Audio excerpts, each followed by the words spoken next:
तो गाइज अब हम लोग स्टार्ट करते हैं नए टॉपिक को। और ये आप लोग का distance of closest approach. Actually हम लोग जो रदरफोर्ड मॉडल ऑफ एटम पढ़ रहे थे ना, उसी को हम लोग कंटिन्यू कर रहे हैं। ठीक है, तो अगर आपने इससे पहले का लेक्चर नहीं देखा है तो एक बार उसको देख लेना और तभी आप लोग इस लेक्चर पे आना। ठीक है, वैसे नहीं भी देखा तो कोई दिक्कत नहीं, आपको समझ में आ जाएगा। देखो, डिस्टेंस ऑफ क्लोजेस्ट अप्रोच क्या होता है इसको मैं समझाता हूँ आपको।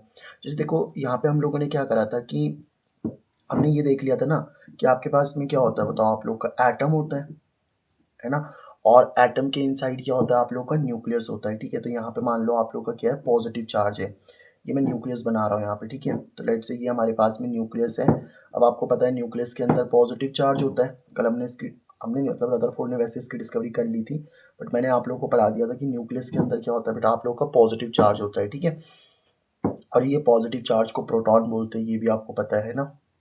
अब यहाँ से देखो, जो अल्फा पार्टिकल आप लोगों का आ रहा है ना, यहाँ से मान लो अल्फा पार्टिकल है, और ये अल्फा पार्टिकल आप लोगों का इस न्यूक्लियस के सामने आ रहा है। देखो होगा क्या कि जैसे ही अल्फा पार्टिकल इस न्यूक्लियस के सामने आएगा ना, देखो मतलब जितना, देखो होगा क्या कि अल्फा पार्टिकल, देखो क्योंकि जो अल्फा पार्टिकल्स है ना, अल्फा पार्टिकल्स के पास में एनर्जी तो होगी। जो अल्फा पार्टिकल है, अल्फा पार्टिकल के पास में क्या होगी, एनर्जी होगी। तो ये जो अल्फा पार्टिकल है, क्योंकि इसके पास में एनर्जी है, तो ये मैक्सिमम क्या होगा आप लोग को, देखो ये अल्फा पार्टिकल है ना, तो ये अल्फा पार्टिकल अभी अभी जब तक इसके पास में इतनी एनर्जी होगी कि ये इस पॉजिटिव वाले चार्ज के पास में जा सके, तो ये जा सकेगा। लेकिन एक टाइम के बाद आप देखते थे ना कि ये वापस अपनी पोजिशन पे आ जाता है, मतलब ये बाउंस बैक हो जाता है। क्योंकि देखो ये पॉजिटिव है, और अल्फा के ऊपर मैंने आपको बताया था ना, अल्फा का चार्ज कितना होता है, +2। ठीक है, अल्फा का चार्ज कितना होता है, ये देखो मैंने बता रखा था आपको। अल्फा पार्टिकल का जो चार्ज होता है ना, +2 होता है। ठीक है, यहाँ पे लिखा है हम लोगों ने, अल्फा पार्टिकल का चार्ज कितना होता है, +2 एक्चुअल में ई होता है ये। देखो, ई का मतलब क्या होता है यहाँ पे, ई का मतलब होता है आप लोगों का कि इलेक्ट्रॉन का चार्ज। लेकिन इलेक्ट्रॉन का चार्ज नेगेटिव होता है, आपको वैल्यू लेनी है बस। ठीक है, देखो इलेक्ट्रॉन का चार्ज कितना होता है, ये होता है -1.6 × 10⁻19, बट हमें प्लस ही लेना होता है। ठीक है, देखो इलेक्ट्रॉन का चार्ज हो चाहे प्रोटॉन का चार्ज हो, दोनों की वैल्यू तो सेम होती है ना। इलेक्ट्रॉन की चार्ज की वैल्यू कितनी होती है, 1.6 × 10⁻19, और प्रोटॉन की चार्ज की वैल्यू भी कितनी होती है, प्रोटॉन की चार्ज की वैल्यू, देखो ना, प्रोटॉन की चार्ज की वैल्यू भी कितनी होती है बेटा, 1.6 × 10⁻19 ही होता है। तो दोनों की वैल्यू तो सेम ही है, मतलब ये बस माइनस में होता है आप लोगों का, ये प्लस में होता है। ठीक है, तो हम लोग सिंपल क्या करते हैं यहाँ पे, ई से रिप्रेजेंट करते हैं, ई। अब ई का मतलब, आप चाहे इलेक्ट्रॉन का चार्ज लिखो चाहे प्रोटॉन का चार्ज लिखो, साइन की बात नहीं हो रही, माइनस प्लस के साइन की बात नहीं हो रही यहाँ पे। ठीक है, तो यही मैं कह रहा हूँ आप लोगों का कि अल्फा पार्टिकल पे जो आपको चार्ज मान के चलना है ना, वो कितना मान के चलना है यहाँ पे, +2 और साथ में ई। ई मतलब वही आपका प्रोटॉन का चार्ज ले लो या इलेक्ट्रॉन का चार्ज ले लो। ठीक है, समझ पा रहे हो ना बात को। टू ई मतलब इलेक्ट्रॉनिक चार्ज बोल देते हैं इसको, सिंपल होता है 1.6 × 10⁻19। ठीक है, वैल्यू मतलब वैल्यू लेनी है बस, साइन वगैरह नहीं। तो ये अल्फा पार्टिकल जो होता है ना, ये अल्फा पार्टिकल इस पॉजिटिव चार्ज की कितना पास में जा सकता है, ये अल्फा पार्टिकल इस पॉजिटिव चार्ज की कितने पास में जा सकता है, उसी को हम लोग बोलते हैं डिस्टेंस ऑफ क्लोजेस्ट अप्रोच। तो डिस्टेंस ऑफ क्लोजेस्ट अप्रोच क्या होती है बेटा आप लोग की, देखो डिस्टेंस ऑफ क्लोजेस्ट अप्रोच होती है कि जो आपका अल्फा पार्टिकल होता है ना, how much alpha particle can go to near the मतलब हाउ मच कितना आप लोगों का अल्फा पार्टिकल जो है वो पास में जा सकता है नियर द न्यूक्लियस, है ना, न्यूक्लियस के कितने पास में जा सकता है। और जितने पास में जा सकता है ना, देखो अब देखो ये यहाँ से इस पोजीशन से बेंड हो गया, तो इस इतने पास तक जा पाया ना ये, और इसको बोलते हैं हम लोग R0। Distance of closest approach को हम लोग R0 से डिनोट कर लेते हैं। ठीक है, R0 इसको बोलते हैं। अच्छा देखो, अल्फा पार्टिकल क्योंकि जब मूव कर रहा होगा ना, देखो जैसे ये पेन है ना आप लोगों का, तो जो भी आपके पास में, जैसे ये पेन है हमारे पास में ऑब्वियसली सर, तो ये जो आप लोग का पेन है ना, अभी देखो इस पेन को जब मैं ऊपर उठाता हूँ ना बेटा, तो पेन को ऊपर उठाने का मतलब क्या है कि मैंने जो, देखो मैंने इस पेन को ऊपर उठाना है तो एक एनर्जी लगानी पड़ेगी ना मेरे को। तो जो एनर्जी मैं इस पे लगा रहा हूँ, मतलब मैं इसको जो एनर्जी दे रहा हूँ, तो किसी भी, मैं देखो पहले इस पेन की पोजीशन ये थी, अब इस पेन को मैं ऊपर लेके आ गया तो इसकी पोजीशन चेंज हो गई ना। तो पोजीशन में जो चेंज होता है, जैसे मान लो देखो पहले इसकी पोजीशन ये थी, अब मैंने एनर्जी लगा करके इसके ऊपर उठा दिया इसको, तो ये अपने अंदर एक एनर्जी को स्टोर कर देता है, उसको बोलते हैं पोटेंशियल एनर्जी। है ना, उसको क्या बोलते हैं हम लोग यहाँ पे, पोटेंशियल एनर्जी। मतलब जो स्टोर्ड एनर्जी होती है ना, उसको पोटेंशियल एनर्जी बोलते हैं। जैसे मैंने इस पेन को ऊपर उठाया तो मैंने अपनी एनर्जी इस पेन को दे दी ना, अब मैं छोड़ूंगा तो ये अपने आप मूवमेंट करेगा। तो यानी कि पोजीशन में चेंज की वजह से जो एनर्जी आती है ना, उसको हम पोटेंशियल एनर्जी बोलते हैं। और पोटेंशियल एनर्जी जब मूव कर रही होगी तो काइनेटिक एनर्जी बन जाएगी। तो ये जो आपका अल्फा पार्टिकल है ना, जब इस अल्फा पार्टिकल की, देखो इस आर नॉट की अगर आपको वैल्यू निकालनी है ना, तो देखो अल्फा पार्टिकल क्या कर रहा है, यहाँ पे मूव कर रहा है इसकी तरफ। अल्फा पार्टिकल यहाँ पे मूव कर रहा होगा ना, तो देखो पहले अल्फा पार्टिकल जो है आप लोगों का, अल्फा पार्टिकल आपका इसकी तरफ मूव कर रहा है, तो इसका मतलब इसके पास में काइनेटिक एनर्जी तो है ही ना। तो अगर अल्फा पार्टिकल की जो काइनेटिक एनर्जी है ना, अगर वो बराबर हो जाए बेटा आप लोग की पोटेंशियल एनर्जी के बराबर, ठीक है, इसको मैं अभी आगे समझाऊंगा कि अगर काइनेटिक एनर्जी पोटेंशियल एनर्जी के बराबर हो जाएगी, मैं अल्फा पार्टिकल की काइनेटिक एनर्जी और पोटेंशियल एनर्जी कैसे बराबर होगी, मैं आपको ये भी बता दूंगा अभी आगे, ठीक है। तो देखो काइनेटिक एनर्जी का फॉर्मूला आपको पता ही है। काइनेटिक एनर्जी का फॉर्मूला क्या होता है, हाफ इंटू में मास इंटू में वी स्क्वायर, ये तो होता है। मान लो अल्फा पार्टिकल का मास कितना है आप लोग का, एम है, और वेलोसिटी कितनी है इसकी, वी है, ठीक है। तो एम, वेलोसिटी कितनी है आप लोग की, वी है, ठीक है। पोटेंशियल एनर्जी कैसे निकालते हैं, देखो पोटेंशियल एनर्जी का एक फॉर्मूला होता है। अगर आपके पास में दो चार्ज पार्टिकल है ना, भाई देखो न्यूक्लियस पे भी तो चार्ज, न्यूक्लियस में कौन है, प्रोटॉन। अब प्रोटॉन का चार्ज कितना होता है, 1.6 इंटू टेन की पावर माइनस 19 ना, तो मैं इसको ई लिख सकता हूँ सिंपल, क्योंकि प्रोटॉन का चार्ज कितना होता है बताओ, 1.6 इंटू टेन की पावर माइनस 19 होता है ना। तो अगर आपके पास में दो चार्जेस है, लेट से मेरे पास में दो चार्जेस है Q1 Q2, और इनके बीच की डिस्टेंस देखो, ये मैक्सिमम डिस्टेंस कितनी आ रही है यहाँ पे, आर नॉट आ रही है ना। भाई इसको मैं एक काम करता हूँ, अल्फा पार्टिकल के चार्ज को Q1 बोल देता हूँ और इसके वाले चार्ज को Q2 बोल देता हूँ, ठीक है। और इनके बीच की डिस्टेंस कितनी है, आर नॉट। तो अगर अगर हमारे पास में पोटेंशियल एनर्जी निकालनी होती ना, यू से पोटेंशियल एनर्जी को डिनोट करते हैं, तो पोटेंशियल एनर्जी निकालनी होती है तो के इंटू में Q1 इंटू में Q2 और उनके बीच की डिस्टेंस लिख दो आर नॉट, बस सिंपल सा फॉर्मूला ही है। समझ पा रहे हो बात को। तो यहाँ पे भी मैं यही करने वाला हूँ। देखो क्या करोगे आप लोग, आप लिखोगे के, पहला वाला चार्ज कितना है Q1, और अल्फा पार्टिकल का कितना चार्ज होता है बताओ, 2e, है ना। अल्फा पार्टिकल चार्ज कितना होता है बेटा आप लोग का, 2e होता है, ठीक है। तो यहाँ पे मैंने लिख दिया 2e, समझे इस बात को। यहाँ पे कितना आ गया आप लोगों का, 2e आ गया। इनटू में देखो Q2 क्या होता है आप लोगों का, प्रोटॉन का चार्ज। अब एक प्रोटॉन का चार्ज होता है ना 1.6 इंटू टेन की पावर माइनस 19, मतलब ई का मतलब क्या है यहाँ पे, एक प्रोटॉन का चार्ज। बट इसमें तो पता नहीं कितने प्रोटॉन्स होंगे ना भाई, इसमें तो एकदम अनलिमिटेड प्रोटॉन्स होंगे। अब वो डिपेंड करता है ना आप लोगों का। देखो जैसे मान लो मैं आपको एक एग्जांपल देता हूँ, जैसे फॉर एग्जांपल हाइड्रोजन की बात करूँ, तो हाइड्रोजन में एक ही प्रोटॉन होता है। हीलियम की बात करूँ तो हीलियम में कितने प्रोटॉन होते हैं बताओ आप लोग के, हीलियम में आपके दो प्रोटॉन होंगे। लिथियम में कितने हो जाएंगे आप लोग के, तीन प्रोटॉन। सोडियम में कितने प्रोटॉन हो जाएंगे आप लोग के, अनलिमिटेड नहीं होंगे सॉरी, सोडियम में कितने प्रोटॉन हो जाएंगे आप लोग के, 11 प्रोटॉन हो जाएंगे। तो इसका मतलब क्या है कि देखो प्रोटॉन को हम लोग किससे डिनोट करते हैं, जेड से। प्रोटॉन को हम किससे डिनोट करते हैं भाई, अगर नंबर ऑफ प्रोटॉन्स आपको बताने हैं ना, तो नंबर ऑफ प्रोटॉन्स को बताने के लिए हम लोग जेड का इस्तेमाल करते हैं, जेड से बताते हैं उसको। और देखो एक प्रोटॉन पे कितना चार्ज होता है, ई, तो यहाँ पे आ जाएगा जेड इंटू ई। क्या ये वाली बात आपको समझ में आ रही है। तो अगर आपको बताना है तो जेड इंटू ई कर लो, जेड मतलब अब जितने प्रोटॉन्स है, अगर एक, अब देखो एक ही प्रोटॉन होता तो सिंपल ई लिखते हैं ना, बट अगर मान लो 10 प्रोटॉन्स है तो फिर 10 ई लिखना पड़ता। समझ पा रहे हो ना बात को। अगर फाइव फाइव प्रोटॉन्स होते तो 5 ई लिखना होता, चार्ज 5 ई हो जाता। 6 प्रोटॉन होते तो 6 ई लिखना पड़ता। अब क्योंकि मान लो हम जेड मान रहे हैं, जेड प्रोटॉन्स है इसमें, क्योंकि प्रोटॉन को हम जेड से डिनोट करते हैं ना, आप एन मान सकते हो ऐसा कुछ नहीं है। तो मैंने जेड बोल दिया कि जेड प्रोटॉन से मान लो, तो जेड इंटू ई कर देंगे।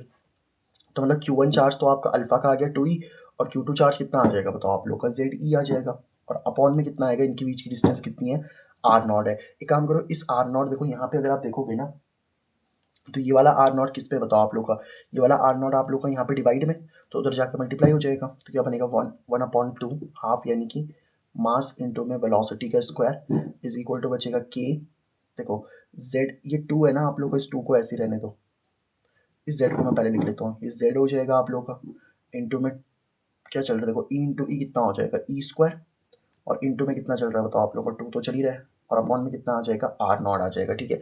अब देखो एक काम करते हैं इसको, सॉरी वही वैल्यू लिख दी मैंने, आर नॉट तो मैंने यहाँ भेज दिया था ना, रुको, आर नॉट को मैंने यहाँ भेज दिया, ठीक है।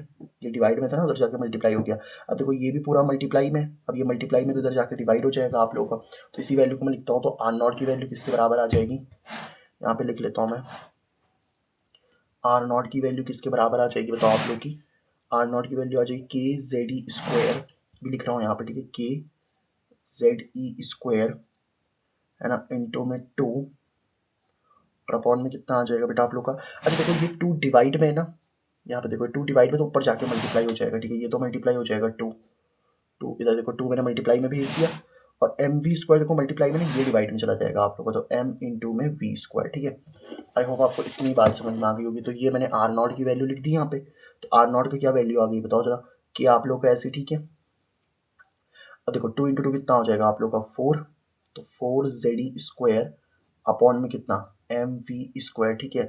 तो आपका जो इलेक्ट्रॉन है ना, सॉरी अल्फा पार्टिकल है ना, वो अल्फा पार्टिकल कितना क्लोजेस्ट जा सकता है उसके लिए ये वाला फॉर्मूला आ गया आप लोग का, ठीक है। अब हम लोग देखते हैं यहाँ पे जो मैंने आपको रदरफोर्ड का मॉडल ऑफ एटम पढ़ाया ना बेटा, Rutherford's model of atom, Rutherford's model of atom क्या कहता है बताओ आप लोग का कि एटम के पास में क्या होता है, एटम के पास में न्यूक्लियस होता है। तो अब मैं आपको बताता हूँ कि रदरफोर्ड के मॉडल ऑफ एटम की क्या क्या ड्रॉबैक्स हो सकते हैं, मतलब इनके ड्रॉबैक आ गए थे, है ना। रदरफोर्ड के मॉडल के ड्रॉबैक क्या थे, drawback of Rutherford's model of atom. तो रदरफोर्ड्स मॉडल ऑफ एटम की क्या क्या ड्रॉबैक थे वो हम लोग को देखना है यहाँ पे, ठीक है। तो drawback of Rutherford's model of atom, देखो सबसे पहले तो मैं आपको एक बात बता देता हूँ कि जो आपका रदरफोर्ड का मॉडल ऑफ एटम था ना, ये क्या चीज़ नहीं समझा पाया था पता है आप लोग को, ये एक चीज़ नहीं समझा पाया था, वो था आप लोग का स्टेबिलिटी ऑफ एटम। तो रदरफोर्ड का मॉडल ऑफ एटम सबसे पहली जो चीज़ नहीं समझा पाया था वो था आप लोग का stability of atom, stability of atom. They could not explain the stability of atom. अब मैं आपको समझाता हूँ कि स्टेबिलिटी ऑफ एटम को कैसे नहीं समझा सके। देखो एक साइंटिस्ट हुए बेटा जिनका नाम था जेम्स क्लार्क मैक्सवेल, ऑस्ट्रेलिया की टीम लगती है ये, है ना, जेम्स क्लार्क मैक्सवेल। एक्चुअल में जेम्स क्लार्क मैक्सवेल ने क्या बोला, इन्होंने ना ये चीज़ एकदम लाइव प्रूफ करके दिखाई थी जब कॉन्फ्रेंस हुई थी ना, तो उस कॉन्फ्रेंस में इन्होंने एकदम लाइव प्रूफ करके पता क्या दिखाया था, जैसे मान लो आपके पास में Q1 चार्ज है, ये पॉजिटिव का Q1 है, और एक मेरे पास में नेगेटिव चार्ज है जो कि Q2 नेगेटिव का चार्ज है। तो इन्होंने क्या बोला कि अगर ये जैसे आपका नेगेटिव चार्ज है ना, तो ये नेगेटिव चार्ज अगर ये मान लो रैंडम मोशन में है, रैंडम मोशन का मतलब क्या है कि ये मूवमेंट कर रहे हैं ऐसे ही, अपने आप मूव कर रहे हैं रैंडम मोशन में। तो अगर हमारे पास में दो ऑपोजिट चार्जेस होते हैं ना, तो ये जो दूसरा वाला नेगेटिव चार्ज होगा या इनमें से कोई भी चार्ज होगा, वो ऐसे क्या करेगा, ऐसे करते करते घूमते घूमते घूमते घूमते अपनी एनर्जी को क्या कर देगा, लूज कर देगा, है ना। और एनर्जी को लूज करके एक बार में क्या होगा, दूसरे वाले चार्ज में जाके कोलैप्स हो जाएगा। समझ पा रहे हो बात को, मतलब जो ये वाला माइनस का चार्ज है ना, ये ऐसे घूमता रहेगा इस प्लस क्यू वन के पास, और घूमते घूमते अपनी एनर्जी को लूज कर देगा, है ना, क्या करेगा, अपनी एनर्जी को लूज़ करेगा। और एनर्जी को लूज़ करने से क्या होगा, एनर्जी का लॉस करने से क्या होगा भाई, ये जा कर के कहाँ कोलैप्स हो जाएगा, दूसरे वाले चार्ज में कोलैप्स हो जाएगा। कितनी ये भी, ये प्लस वाला भी हो सकता था माइनस में कोलैप्स, ऐसा कुछ नहीं है। तो यहाँ पे भी देखो सेम सीन है। आप एक चीज़ देखो, रदरफोर्ड का मॉडल ऑफ एटम क्या बोलता है कि आपका एक तो जो पॉजिटिव चार्ज है ना भाई, न्यूक्लियस में क्या है, प्रोटॉन है और न्यूट्रॉन है। न्यूट्रॉन पे तो कोई चार्ज होता नहीं है, जो भी चार्ज होता है प्रोटॉन का ही तो होता है, तो पॉजिटिव चार्ज है।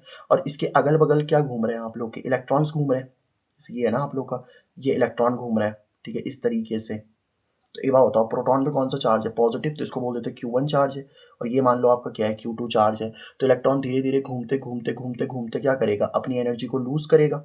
और अपनी एनर्जी, क्योंकि देखो उन्होंने कहा है ना कि दो अपोजिट चार्जेस होते हैं, तो अपनी एनर्जी को लूज़ कर देते हैं और दूसरे वाले चार्ज के पास चले जाते हैं, मतलब दूसरे वाले चार्ज में कोलैप्स हो जाता है। तो वैसे ये इलेक्ट्रॉन क्या होगा बताओ आप लोग का, ये इलेक्ट्रॉन ऐसे इस पॉजिटिव चार्ज के पास में घूम रहा है ना, ऐसे सर्कुलर पाथ में घूम रहा है ना, और अगर ये घूमता जाएगा तो ये जाकर के कहाँ कोलैप्स हो जाएगा आप लोगों का, इस न्यूक्लियस में कोलैप्स हो जाएगा। ये तो आपका न्यूक्लियस है ना, तो ऐसे तो आपका एटम एग्जिस्ट ही नहीं करेगा, atom will not exist, atom will not exist. और क्योंकि सिंपल सी बात ये है ना, इन्होंने क्या बोला था कि जो आप लोगों का एटम होता है ना, तो इन्होंने मतलब सिंपल सी बात ये बोली कि एटम में क्या होता है कि आपका पॉजिटिव चार्ज बीच में होता है और उसमें सर्कुलर पाथ में इलेक्ट्रॉन रिवॉल्व कर रहे होते हैं। अच्छा एक चीज़ और मैं आपको बताता हूँ कि रदरफोर्ड ने ना एक बात और बोली थी। रदरफोर्ड ने ये बोला था कि जैसे आपके पास में न्यूक्लियस है ना, जैसे ये मान लो आपके पास में क्या है बेटा, न्यूक्लियस है, न्यूक्लियस मतलब जिसमें पॉजिटिव चार्ज है आप लोग का, ठीक है। अब ये न्यूक्लियस के अगल बगल इलेक्ट्रॉन कहीं पे भी घूम सकता है, कहीं पे भी, मतलब ऐसा कोई फिक्स नहीं है इस एटम, मतलब जैसे देखो ऑब्वियस सी बात है, मान लो इतना बड़ा एटम है आप लोगों का, ठीक है, और बीच में आपका न्यूक्लियस है, तो न्यूक्लियस के अगल बगल इलेक्ट्रॉन सर्कुलर पाथ में तो रिवॉल्व करेगा, बट वो कहीं पे भी रिवॉल्व कर सकता है, कहीं पे भी रिवॉल्व कर सकता है, जो कि बात गलत हो गई थी आगे चल करके। समझ पा रहे हो बात को ना?